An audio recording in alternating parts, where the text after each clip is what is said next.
Hola, vamos directo al grano. Hoy vamos a desentrañar un tema que es fascinante, pero la verdad te pone un poco los pelos de punta. Imagínense mezclar botónica, crímenes reales, biología celular y toxicología, todo en una sola planta. Hoy exploramos la letal dualidad de la planta de ricino y cómo algo tan pero tan común puede esconder un secreto así de destructivo. ¡Empecemos! Escuchen bien esta frase. Esta planta ornamental produce uno de los venenos más peligrosos del mundo. ¡Qué locura!, ¿no? Es un gancho tremendo porque rompe con todo lo que uno espera. O sea, si pensamos en venenos mortales, seguro se nos viene a la cabeza una serpiente en medio de la selva o una araña rarísima. Pero no, nuestro protagonista de hoy es un arbusto que probablemente está adornando el parque por el que caminan, creciendo al lado de la carretera o, peor, en el jardín de una casa. Y ese es justo el punto central de nuestra exploración de hoy. Ese contraste brutal entre una planta que se ve súper inofensiva y el peligro letal que esconde adentro. Pero bueno, para entender esta amenaza, primero tenemos que conocer a la planta en sí, la Ricinus communis. Originalmente viene del Cuerno de África, por allá en Etiopía, y es imponente. Hablamos de un arbusto leñoso que fácil puede alcanzar los 3 o 4 metros de altura. Y tiene unas hojas que llaman muchísimo la atención. Son enormes, con forma de palma en unos tonos rojizos súper profundos o verdes muy intensos. Florece casi todo el año y se adapta tan bien que hoy en día crece en zonas tropicales de todo el mundo. De hecho, en muchos lados crece como si fuera maleza, en terrenos baldíos. Es un espectáculo visual que, irónicamente, muchísima gente cultiva sin tener la más mínima idea de lo que realmente tiene en su patio. Y aquí es donde la cosa se pone rara, una contradicción total. Por un lado tenemos el famosísimo aceite de ricino. Seguro han escuchado de él. Por generaciones, este aceite se saca prensando y calentando la planta. Y ojo, una vez purificado es 100% seguro. Es súper útil, tiene propiedades médicas reconocidas, es un laxante muy común, se usa en maquillaje y hasta como lubricante de motores. Una maravilla. Pero, por otro lado, esta mismísima planta produce ricina. Y la ricina es una toxina biológica letal. El detalle clave aquí es que esta toxina está escondida exclusivamente dentro de la semilla. Es literalmente el caso del Dr. Jekyll y el Sr. Hyde, pero en versión botánica. Te da medicina e industria y al mismo tiempo fabrica una de las toxinas más potentes que conocemos. Entonces, ¿qué diablos es exactamente esta toxina? Bueno, la ricina es una proteína. Más específicamente, es lo que los científicos llaman una proteína inactivadora de ribosomas. Nada de ácidos raros ni virus. Es una molécula súper compleja que la planta creó como un mecanismo de defensa. Piensen en esto. En la naturaleza, el único objetivo de una semilla es germinar, no que se la coman. Así que la planta empacó el interior de su semilla con este escudo químico brutal para espantar a los depredadores.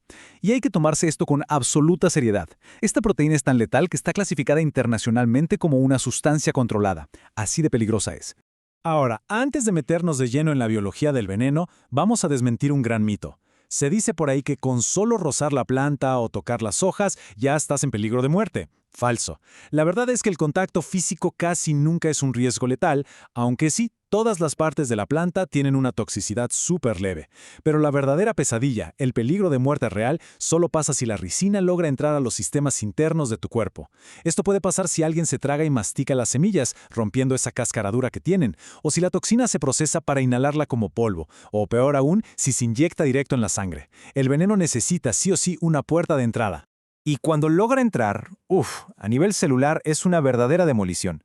Imaginen que nuestras células son como fábricas que no paran de producir proteínas para mantenernos vivos. Bueno, la ricina es como un saboteador experto. Engaña a la célula para meterse, usando un proceso llamado endocitosis. Una vez adentro, la proteína se divide en dos partes, la cadena A y la cadena B. Y la cadena A es la que hace el trabajo sucio. Se va directo a los ribosomas, que son las maquinitas ensambladoras de la fábrica, y los apaga uno por uno, arrancándoles una pieza vital de su ARN. Sin ribosomas, la fábrica se paraliza. No hay síntesis de proteínas. Y sin proteínas, la célula colapsa y se autodestruye. Lo más aterrador, una sola molécula de ricina puede destruir miles de ribosomas por minuto. No hay escapatoria. Y toda esa eficiencia destructiva a nivel celular se resume en un número que asusta. 1 miligramo. Sí, un solo miligramo. Esa es la cantidad estimada que se necesita para acabar con la vida de un adulto promedio de unos 100 kilos. Para que se den una idea de lo poco que es, eso equivale a comerse apenas entre 3 y 5 semillas bien masticadas. Y si hablamos de una inyección, la dosis letal es minúscula, apenas unos 500 microgramos por kilo. Es una toxicidad simplemente asombrosa. Por eso, las intoxicaciones por accidente, sobre todo en niños que ven estas semillitas brillantes y jaspeadas y se las meten a la boca, son emergencias médicas gravísimas. Claro, una toxicidad así de extrema no iba a pasar desapercibida para los que buscan crear armas invisibles.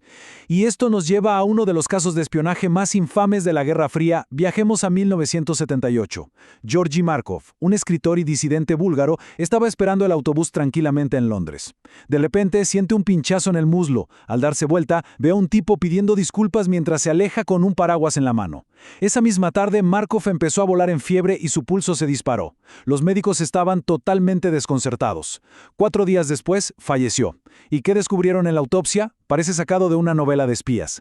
Le sacaron del tejido de la pierna una bolita de metal minúscula, de apenas 1.7 milímetros, que tenía unos huequitos diseñados para derretirse con el calor del cuerpo y liberar la letal ricina. Se la habían disparado con un mecanismo neumático oculto en la punta de ese famoso paraguas. Es el macabro caso del paraguas búlgaro. Como se imaginarán por lo que le pasó a Markov, el sufrimiento en casos de exposición es profundo. Y los síntomas van a depender totalmente de por dónde entró la toxina al cuerpo. Si alguien inhala resina en polvo, el sistema respiratorio colapsa, los pulmones se empiezan a llenar de líquido y literalmente la persona se asfixia gradualmente.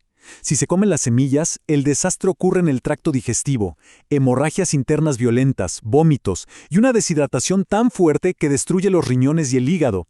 Y si es por inyección, el tejido del músculo muere desde el sitio donde se hizo la punción y el daño se esparce hasta que los órganos fallan por completo. Es una progresión clínica devastadora y una vez que empieza, casi no deja margen de error. Y todo esto nos lleva a una advertencia médica vital, aunque siendo sinceros, bastante sombría. Hasta el día de hoy, escuchen bien, no existe un antídoto comercial específico probado en humanos contra la ricina. Nada. Por eso la velocidad con la que se actúe lo es absolutamente todo. Las directrices dicen que ante una sospecha hay que alejarse del origen, buscar aire fresco de inmediato, quitarse la ropa expuesta y lavarse vigorosamente con agua y jabón. Y es obligatorio llamar a urgencias a la velocidad de la luz.